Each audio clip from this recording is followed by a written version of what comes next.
आज आम्हाला अटक होऊ शकते, सीजेपीचे प्रमुख अभिजित दिपके यांनी व्यक्त केली शंका। अटक झाली तरीही आंदोलन शांतपणे सुरू ठेवण्याचं दिपके यांचं आंदोलकांना आवाहन। धर्मेंद्र प्रधान यांचा राजीनामा होत नाही तोपर्यंत माघार घेणार नसल्याचा पुन्हा निर्धार।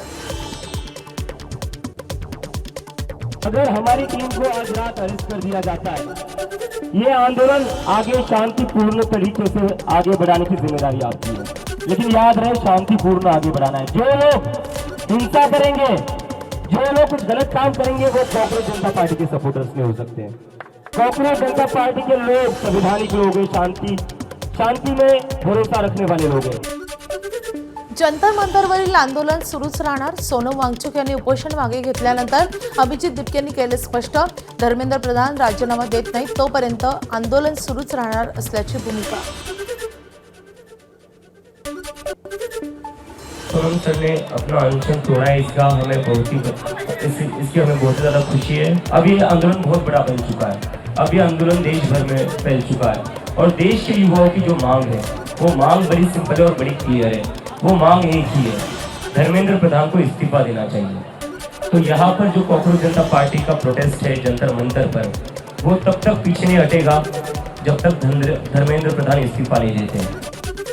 दिल्ली पोलिसांनी जंतर मंतरवर चेहरे स्कॅन करणारी व्हॅन आणली। सीजेपीचा गंभीर आरोप, आंदोलकांची वैयक्तिक माहिती गोळा केली जात असल्याचा आरोप। फेस रेकॉग्निशन वैयक्तिक माहिती गोळा करणं हे वैध आहे का, सीजेपीचा सवाल।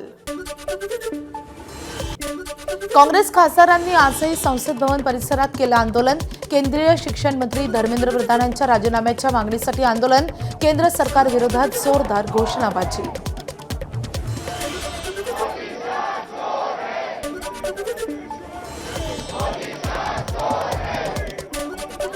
सोनम वांगचुक यांनी जंतर मंतरवर उपोषण सोडायला हवं होतं।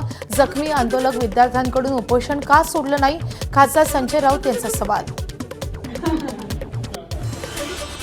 जंतर मंतर तिथून त्याने हे उपोषण सुरू केलं होतं, तिथे येऊन त्याने उपोषण सोडलं असतं तर देश अधिक आनंदित झाला असता। अनेक संघटना, संस्था आणि राजकीय पक्ष एकत्र आले, त्यांच्यापैकी तिथे कोणी एखादा प्रतिनिधी उपस्थित असायला हवा होता, किमान अभिजित दिपके असायला पाहिजे। विद्यार्थ्यांचा आवाज दाबण्याचा प्रत्येक प्रयत्न हाणून पाडू, राजीनामा, माफी आणि खोटे गुन्हे मागे घेईपर्यंत संघर्ष सुरूच राहील। काँग्रेसच्या हर्षवर्धन सपकाळांची पोस्ट। तर आजपासून राज्यभर महाराष्ट्र काँग्रेसचं बेमुदत आंदोलन, सपकाळांची माहिती। सोनम वांगचुक यांनी उपोषण कुणाला विचारून सुरू केलं होतं आणि कुणाला विचारून सोडलं, मराठा सेवा संघाचा सवाल। आंदोलन मोडीत निघणार नाही, सर्वांनी लक्षात ठेवावं। सोनम वांगचुक यांनी उपोषण सोडलं, त्यांच्या प्रकृतीसाठी ते आवश्यक होतं। कुणाला विचारून सुरू केलं होतं आणि कुणाला विचारून सोडलं, हा प्रश्न निर्माण होतो। लढा करून तुमचे कार्यकर्ते येतात, JP नड्डा त्या ठिकाणी येतात आणि मध्यरात्री तुम्ही उपोषण सोडताय। बाजूला जंतर मंतरवर विद्यार्थी आहेत जे आशेनं बसले आहेत, तुमच्याकडे आदर्श म्हणून पाहत आहेत, त्यांना विचारावं नाही वाटलं तुम्हाला? राहुल गांधी यांनी दिल्लीतील आंदोलनात नौटंकी केली। चंद्रशेखर बावनकुळेंची टीका। विद्यार्थ्यांच्या आंदोलनात त्यांना काय राजकारण, लोकशाही मार्गाने आंदोलन करण्याचा विद्यार्थ्यांना अधिकार, बावनकुळेंचं मत। आम्ही कुठे खात नाही, खायला भरपूर जागा, जिल्हा परिषद अध्यक्षा अर्चना पाटील यांचं वक्तव्य चर्चेत। जिल्हा परिषद शाळेसाठी अभ्यासिका उभारणीच्या टेंडर प्रकरणी आयोजित पत्रकार परिषदेत अर्चना पाटील यांचं विधान।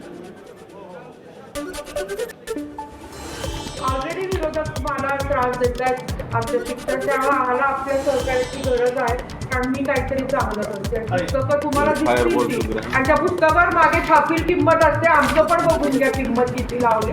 कशाला कुठेही नाही, आम्ही खातो, आम्हाला खायला खूप जागा आहे। पक्षांतर करणाऱ्या लोकांचा कार्यक्रम वाचलेला असतो, न चालणारे लोक पुन्हा दुसऱ्या पक्षात प्रवेश करतात। भाजप प्रवेश चर्चांवरून गुलाबराव पाटील यांचे माजी मंत्री गुलाबराव देवकर यांच्यावर नाव न घेता टीका, तर माहिती घेऊन बोलावं, गुलाबराव देवकर यांचा पलटवार। कोणी कोणाला शह देत नाही, आपलं मतदारसंघावर आपली पकड असली पाहिजे। आपण मतदारसंघात काम करणारे लोक, आपण सिजनेबल नाही आहेत। हे पक्षांतर करणारे लोक यांचा कार्यक्रम वाजलेला असतो म्हणून पक्षांतर करतात। न चालणारे लोक पुन्हा दुसऱ्या पक्षांमध्ये का जातात, तर तिथे जाऊन आपली प्रतिमा दुरुस्त करावी, आपण मोठं व्हावं, आपले काळे धंदे दाबले जावे, आपले भ्रष्टाचार दाबले जावे, याच्याकरता हे लोक प्रयत्न करत असतात. ते जिल्ह्याचे पालकमंत्री आहेत, त्यांनी अगोदर माहिती घ्यायला पाहिजे होती की ही बाब खरी आहे का, गुलाबराव देवकर खरोखर दुसऱ्या पक्षामध्ये किंवा भारतीय जनता पार्टीमध्ये प्रवेश करणार आहेत का, या संदर्भातली माहिती अगोदर घेतली पाहिजे होती आणि मग पुढचे स्टेटमेंट करायला पाहिजे होते. ठाणे महापालिकेत सभापती निवडीच्या हालचालींना वेग. प्रभाग समित्यांच्या निवडणुकांसाठी प्रशासनाकडून कोकण आयुक्तांना पत्र. ऑगस्ट महिन्यात 9 प्रभाग समित्यांच्या सभापतींची निवडणूक होण्याची दाट शक्यता. 6 महिन्यांपासून स्थायी आणि इतर समित्यांची स्थापना प्रलंबित. पुण्यातील खलील शेख आत्महत्या प्रकरणी धंगेकर दाम्पत्याचा कोर्टाकडून अटकपूर्व जामीन मंजूर. माजी आमदार रवींद्र धंगेकर आणि त्यांच्या पत्नी प्रतिभा धंगेकर यांचा अटकपूर्व जामीन मंजूर. मनसेचे सरचिटणीस बाळा शेडगेंचा जामीन अर्ज मात्र कोर्टानं फेटाळला.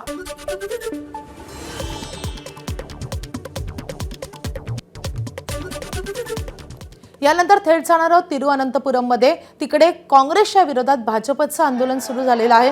देशभरात ठिकठिकाणी जंतर मंतरवरच्या आंदोलनाचे पडसाद उमटतात आणि काँग्रेसच्या कार्यकर्त्यांनी आक्रमक होत ठिकठिकाणी आंदोलनं केलेली आहेत. त्याचा विरोध आता भाजपकडून केला जातोय. आपण पाहतो तिरुअनंतपुरममधली दृश्य आहेत. इथे काँग्रेस विरोधात भाजपचं जोरदार आंदोलन सुरू झालेलं आहे. जोरदार गोंधळ या आंदोलनाच्या दरम्यान पाहायला मिळतोय. केरळच्या तिरुअनंतपुरममधली दृश्य आहेत. तिरुअनंतपुरममध्ये काँग्रेस विरोधात भाजपनं आक्रमक भूमिका घेतलेली आहे आणि राहुल गांधी आणि त्यासोबतच काँग्रेसच्या विरोधात जोरदार घोषणाबाजी सुरू आहे. आपण या जोरदार गोंधळाची दृश्य पाहतोय थेट तिरुअनंतपुरममध्ये.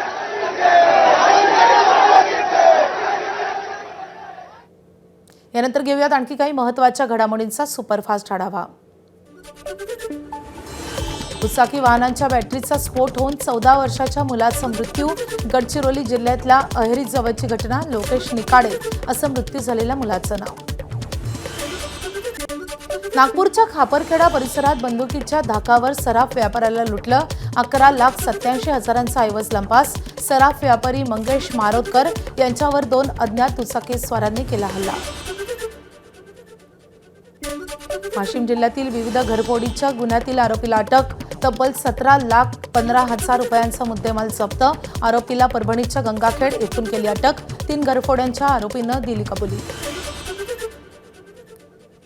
बाहेरगावातून नागपुरात येणाऱ्या प्रवाशांना लुटणाऱ्या ऑटो चालकाला अटक. बाहेरून येणाऱ्या प्रवाशाला निर्जन सई नेऊन लुटणाऱ्या शेख गणी शेखला ठोकल्या बेड्या. नरेश शिपके यांना लुटून आरोपीनं काढला होता पळ.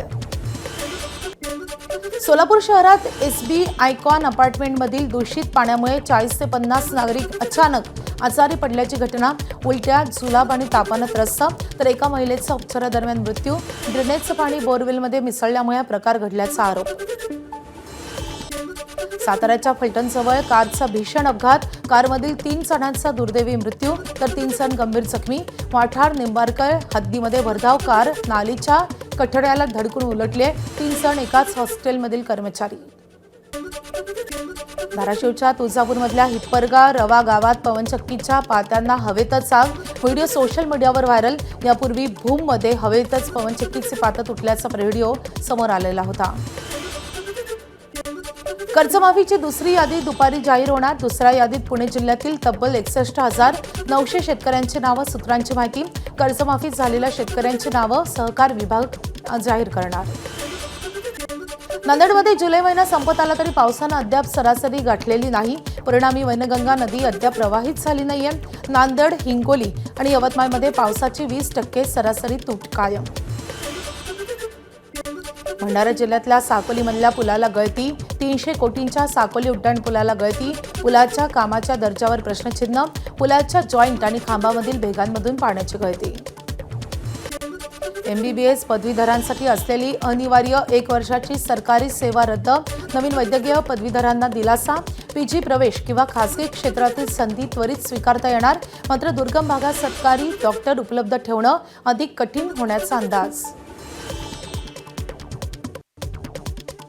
सरकारच्या नवीन निर्णयामुळे आम्ही नवीन झालेल्या MBBS ग्रॅज्युएट्सला नक्कीच फायदा होणार आहे. याच्याने आमचा थोडा वेळ वाचणार आहे, जो वेळ आम्ही आमच्या PG एक्झामिनेशनच्या अभ्यासासाठी देऊ शकणार आणि त्या याच्याने आम्ही अजून बाकी जनतेला चांगली सर्व्हिस आणि चांगल्या ज्ञानाने अजून चांगली सर्व्हिस देऊ शकणार आणि त्या नॉलेजचा आम्हाला फायदा होणार आणि जनतेलाही फायदा होणार. तर याचं सरकारच्या निर्णयाचं आम्ही ॲज अ डॉक्टर स्वागत करतो. शिर्डीतल्या साई समाधी मंदिरात तेरे साई या चित्रपटाचं शूटिंग दरम्यान अभिनेता साईंच्या समाधीवर बसला. अभिनेता संजय मिश्राच्या कृत्यावर साई भक्तांचा संताप. समाधीचं पावित्र्य भंग झाल्याचा ग्रामस्थांचा आरोप. आषाढी एकादशीच्या निमित्तानं शेगावच्या संत गजानन महाराज मंदिरात भाविकांची गर्दी. 2 दिवस मंदिर रात्रभर दर्शनासाठी खुलं राहणार. उद्या आषाढी एकादशी निमित्त मंदिरात विविध धार्मिक कार्यक्रमांचंही आयोजन. भिवंडीच्या अंबाडी तालुका मागणीसाठी कृती समितीचं 1 दिवसीय लाक्षणिक उपोषण. अंबाडी तालुक्याची मागणी 35 वर्षांपासून प्रलंबित असताना शासनानं अचानक पडघा या गावी अप्पर तहसील कार्यालयाबाबत अधिसूचना काढल्यानं आक्रोश व्यक्त. नांदेडच्या आजमवाडी गावात अजूनही रस्ता नाही. परिणामी ग्रामस्थांना चिखलातून करावा लागतोय प्रवास. प्रशासन आणि लोकप्रतिनिधींकडे तक्रार आणि अर्ज करूनही दखल नाही. 28 तारखेपासून चिखलात उपोषण करण्याचा इशारा. सुरतमधल्या उधना ते पंढरपूर जाणाऱ्या रेल्वे गाडीला जळगाव जिल्ह्यातल्या पाळधी गावात थांबा. पाळधी हे मंत्री गुलाबराव पाटील यांचं गाव. गुलाबराव पाटील यांच्या मुलानं मोटरमनला पुष्पगुच्छ देऊन केलं स्वागत. पंढरपूरकडे जाणाऱ्या प्रवाशांचंही पुष्पगुच्छ देऊन स्वागत. वाशिमच्या नावली गावात निलगाय भरवस्तीत शिरल्यामुळे नागरिकांमध्ये भीतीचं वातावरण. वनविभागानं निलगाईला सुरक्षितरित्या जंगलात सोडलंय. गडचिरोली रहिवासी असलेल्या जवानाला सीमेवर वीरमरण. भारत बांगलादेश सीमेवर सुरेश आमडर हे कर्तव्यावर असताना शहीद. दहशतवाद्यांनी केलेल्या गोळीबारात आलं वीरमरण. आज संध्याकाळपर्यंत पार्थिवावर मूळ गावी ते पार्थिव दाखल होईल. ABP माझा, उघडा डोळे बघा नीट.